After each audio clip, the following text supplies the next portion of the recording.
after that, we'll be issuing a joint communique. Thank you.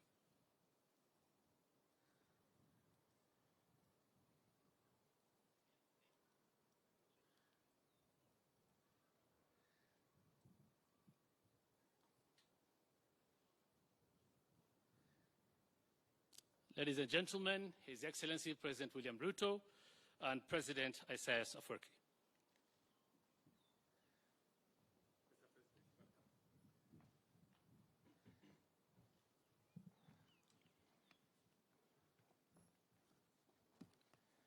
I think we can take our seats. Thank you very much.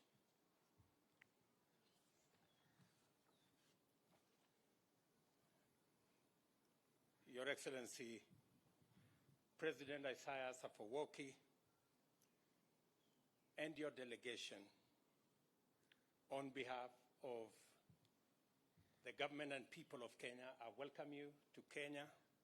And Mr. President, thank you very much for honoring my invitation for you to visit our country. I thank you, Your Excellency, for the visit you have made to Kenya to build the relations between Kenya and Eritrea, which are warm, cordial, and premised on a common desire for peaceful coexistence, national development, and for the mutual benefit of both countries and the Horn of Africa. Your Excellency, we have held fruitful bilateral discussions this morning in which we have agreed to develop comprehensive plans for cooperation in various sectors, including agriculture, trade and investment, air transport, mining, education, renewable energy, water management, tourism, the blue economy, and our regional integration. In the spirit to further enhance bilateral relations and regional integration, we discussed strategic cooperation between our two countries. In this regard, I thank you, Mr. President, most sincerely for your commitment to review your country's participation in our regional organization of IGAD. I look forward to working closely with you and the rest of the member states to re-engineer IGAD, make it fit for purpose, and enable it to respond effectively to the needs of our region. To facilitate growth in trade and connectivity between our people and our business, we have agreed to abolish the requirement of visa permanently, effective today. In this regard, we have instructed our ministries of Interior to work on the modalities for the ratification of this directive. Given the commitment of my administration to deepen and strengthen our bilateral relations, I wish to confirm today that Kenya will open a diplomatic mission representation in Asmara, and I have consequently instructed the Ministry of Foreign Affairs to commence the process of operationalizing this directive immediately. Your Excellency, this will build into our desire as a region to create more connectivity, more networking, to enhance business, to enhance investment, to enhance trade. It is contradictory for us to continue to erect borders with visas and at the same time try regional integration and regional trade. The Africa Continental Free Trade Area provides a framework for this continent to work together in matters of trade, investment, and development. It is counterproductive for us to continue to have a regime that creates obstacles and hurdles for citizens of our continent to move freely, to trade freely, to move products, goods, services freely across this continent, and therefore our decision, Your Excellency, this morning to abolish visa permanently between our two countries is a welcome momentum for us to build a continent that moves easily, that trades easily, and that does its business without hurdles. Your Excellency, we have also signed a framework agreement for cooperation, which will form the basis for elaborating joint action across various sectors. I look forward to the next joint commission of cooperation to give traction to each of these areas of action. I also look forward to continued and strengthened cooperation at the multilateral level and wish to thank President Afwerki for his gracious support of Kenya, including during our campaign for the United Nations Security Council seat. I have no doubt, Mr. President, that stronger cooperation will go a long way in driving the agenda of at the global as well as at the regional level, and to ensure that all dynamics beyond the continent continue to impact positively on the lives of our people. Your Excellency, your decision to reconsider the membership of your country in our regional body, IGAD, will bring fresh impetus, will guarantee new wisdom in managing the affairs that are affecting our region, especially, Your Excellency, in the context of climate change. Greater cooperation, greater synergy, building connections between our region, especially in the Horn of Africa, that bears the brunt of climate change, is necessary now more than ever before. And I look forward, Your Excellency, to working with you as we build on the relationship between our two countries to provide necessary support to our region.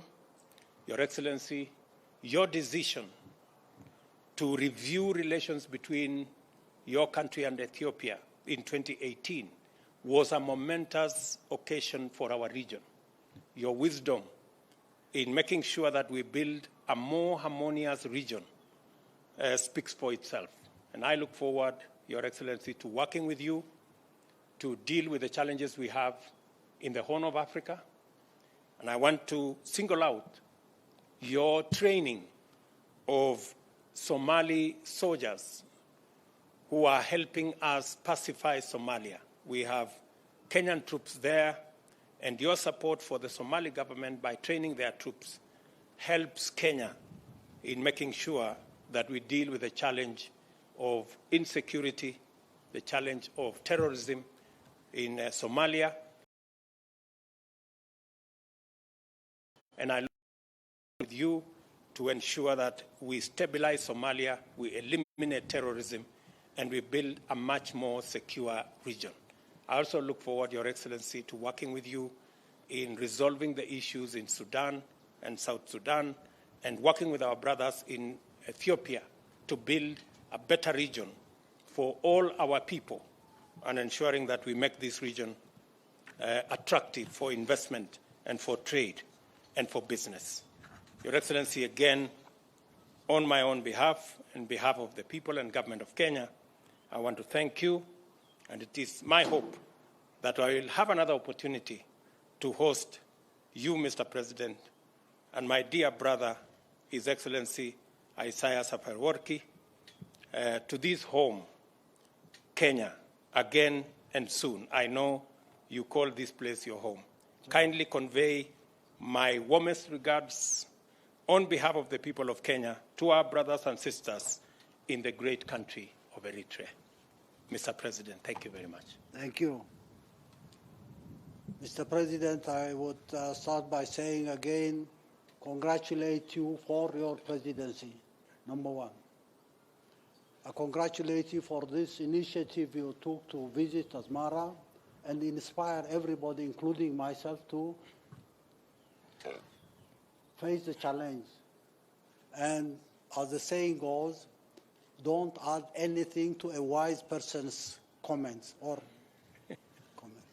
What you have said, what you have mentioned is a joint statement for Eritrea and Kenya and beyond. So thank you for that again. You are inspiring millions across the region. in Kenya, Eritrea, Somalia, Ethiopia, Sudan, South Sudan, Djibouti, everywhere else, and across the continent. So for that, again, I would like to sincerely thank you for this achievement. This is a milestone. This is a serious time where we, as I indicated to you while we were joking, we need to work 48 hours a day if there are 48 hours per day.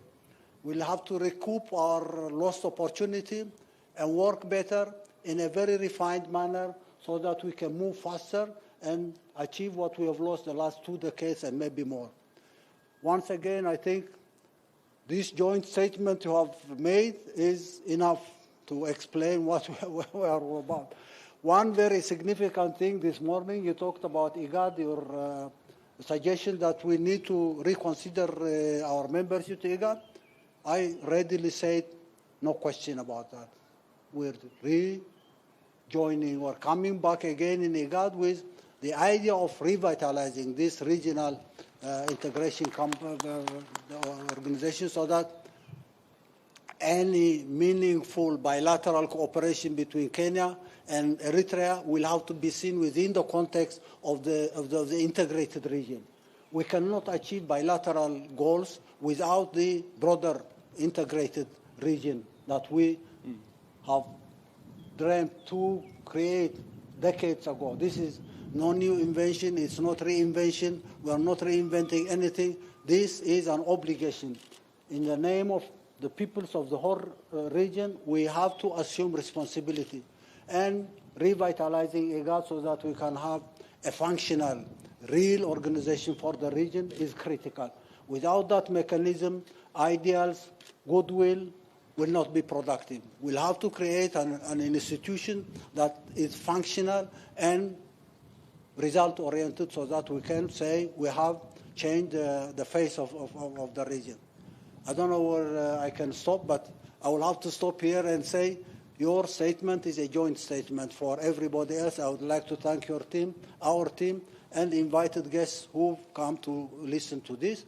We would like to prove to you, to everybody else in the region, that this time is completely different. We're working together, we'll achieve our goals, we'll create the necessary mechanisms for implementing goals, we'll have to mobilize resources so that we can be enabled to do what we need to do as an obligation for the peoples of the whole region. Once again, Mr. President, keep it up. Continue in Kenya and outside Kenya. Kenya is my second home, my first home, your second home is Eritrea, and everywhere else in the country. All the best of wishes for the people of the region, and good luck to Kenya and the people here in this country. Thank you once again. Thank you very much.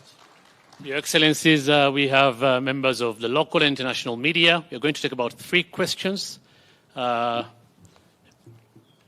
questions, and kindly, when you ask your question, direct it to either of their Excellencies or both if you want, and say the media house you represent. Thank you.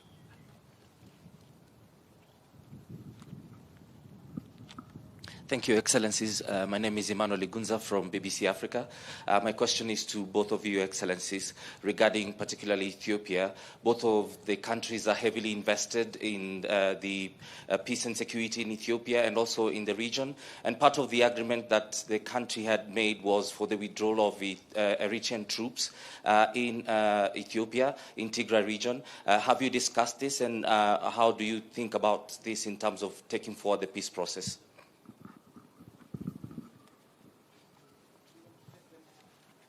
Sorry, Your Excellencies, we'll take them in succession, please. I've gotten the...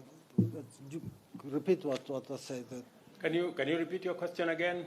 I think the mic had a challenge at some point.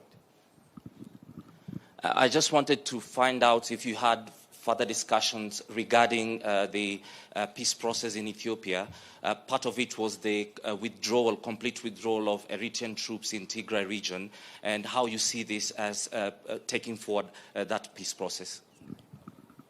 I wish there was a representative from the Ethiopian government here to address this issue, because I have no intention of interfering in this matter, in spite of the disinformation campaign going on, trying to disrupt the process of peace in Ethiopia and trying to create a conflict between Eritrea and Ethiopia, which has been the norm.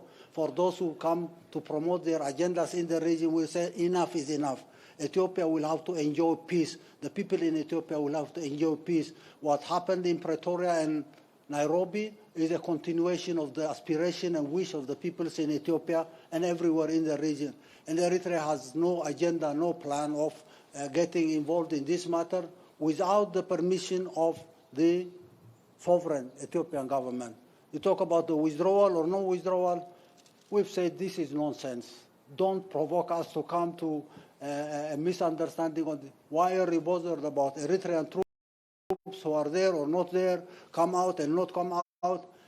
Let's assume that the peace process in Ethiopia is going without any obstacles. We would like to see the agreement signed in Pretoria or Nairobi implemented on the ground so that we can secure peace and stability in Ethiopia for the benefit not only of Ethiopians but the whole region. I think as the President has told you, that is a matter that is clearly and squarely going on the ground. I think we've made huge progress, tremendous progress in implementing the peace agreement that was signed both in Pretoria and Nairobi, and all governments, including Kenya, which is a stakeholder in some way, all governments are satisfied with the implementation process of what is going on in Tigray. And therefore, I think it is a major milestone in the region providing a solution for challenges facing our region. The regional agreement between Eritrea and Ethiopia was groundbreaking. This is something that was outstanding for many years.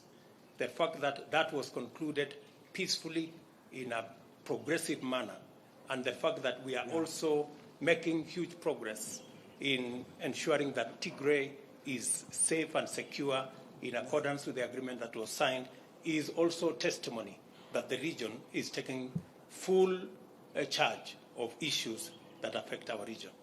One thing probably I may add and say, if you don't want this Pretoria and Nairobi agreement to be implemented, don't make a pretext of Eritrean presence or non-presence. This has nothing to do with the implementation of this arrangement, and don't look for excuse, don't look for pretext. That's not available now. Full stop. Thank you very much. Thank you. Two more questions? Thank you so much, Your Excellencies. I have a question for Isaias Afwerki, His Excellency Isaias Afwerki. Still on Eritrea and Ethiopia. Louder. We can't hear you. Okay, cool. My name is Rael Umbor. I'm with the Washington Post here in Nairobi. So, what is Eritrea's response to we cannot hear you. Can you raise your voice? Like this? Okay, Yeah. Cool. So, what is Eritrea's response to repeated, overwhelming documentation of war crimes by Eritrean troops in Tigray? And why did it deny its presence there for 5 months after the troops entered? My second question is, how many Eritrean troops have been killed in Tigray? And my third question to you is, do you have a plan for transition of power or elections in your country? Thank you. One question at a time. I will answer the first question. And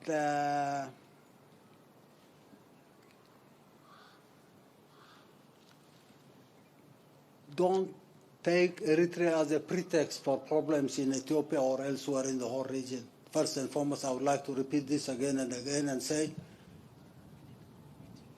why is it an excuse for anyone, Washington Post or anybody else, as far as Ethiopia is concerned? This agreement is signed. It will take time to be implemented on the ground, and it's up to the government of Ethiopia to decide on the mechanisms and processes of implementing this arrangement. Don't try to drag us into a situation. But again, this question will have to go to a factory a factory I call fabricating lies and disinformation. And go ask that factory or the owner of that factory who is talking about human rights abuse, who is talking about so many things happening on the ground. It's a fantasy of those who want to derail any peace process achieving its goal. If you are interested, I say you're wasting your time. Everybody talking about human rights, violations here and there, rape, looting. This is a fantasy in the minds of those who are owning this factory I call a factory of fabricating misinformation. Okay. I've got it. Hi, thank you. Kara Anna with the Associated Press. I would like to follow up on a couple of my colleagues' questions. How many Eritreans were killed in the conflict in Tigray? And also, what kind of succession plan do you have? Are you indeed president for life? And if so, what happens afterwards? Thank you. Same question. It's intoxicating you. These lies and fabrications are keeping your mindset in the wrong direction. I say correct that so that you can ask the right question at the right time. Thank you, Your Excellencies. I would now like to invite you for a tree planting exercise. For the rest of the delegation, you'll be guided by the protocol for the luncheon, and the journalists will be guided where you'll take the pictures. Thank you. Thank you very much.